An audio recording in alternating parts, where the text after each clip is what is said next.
Labas rytas, mėlieji, sveikinuosi su sriubų mylėtais, o ypatingai sveikinuosi su tais, kurie myli sriubą, tačiau tingi ją gaminti. Taigi ši laida yra skirta jums.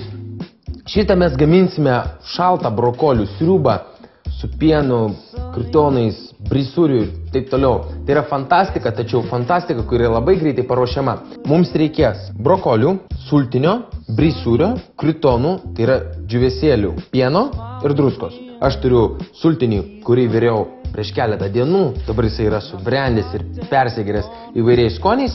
Supilame į kaitintą puodą.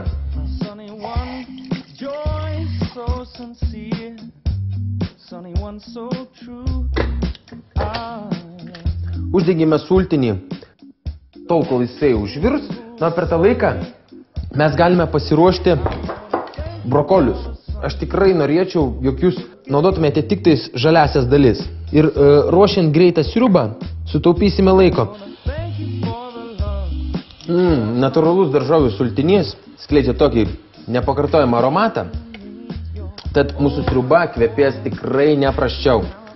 Tad mes galime atidaryti puodą ir suberti brokolius į sultinį. Beriu druską ir uždengiu viską dangčiu.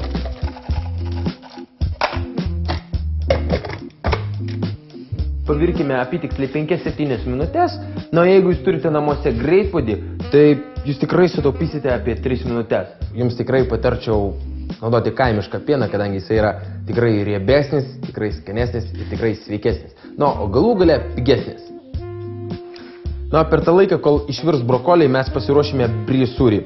Kaip matote, mano brisūris ypatingai blizga, nes jis yra labai riebus. Tarp kitko, patarčiau jums parduotuvėje, kada perkate brisūrį, ypatingai atkreipkite dėmesį į brisūrio riebumą, nes pagrindė pas mus sūriai, kurie yra sufasuoti jau į pokelius, ten įvairiausius importinius, užsienietiškus, prancūziškus pakus, jie yra apytiksliai 30-35% riebumo.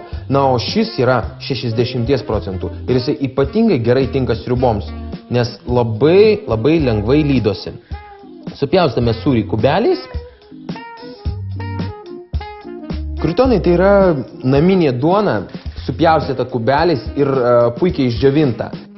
Brokoliai yra jau išvirę. Dabar galime supilti pieną.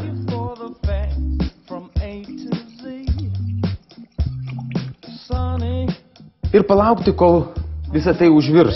Tai užtruks apytiksliai 2-3 minutės. Kai viskas pradeda burbuliuoti, kunkuliuoti, vadinasi, mes jau galime naudoti maišytuvą ir išplakti sriubą.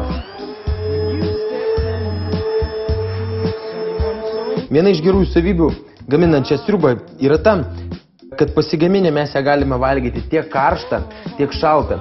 Iš tikrųjų, pats svarbiausias momentas yra tas, kad sūrį galime sudėti dabar, jisai šiek tiek apsilydys, tačiau krutonus, tuos vadinamosius mažyčius džiūvėsėlius, mes turime įdėti į sriubą prieš pat ją pateikiant. O dabar galime viską pateikti. Pilame sriubą.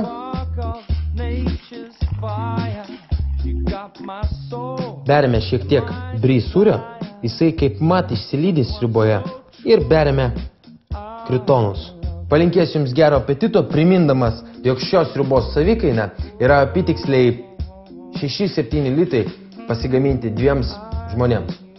Taigi, gero apetito ir iki pasimatymo rytoj.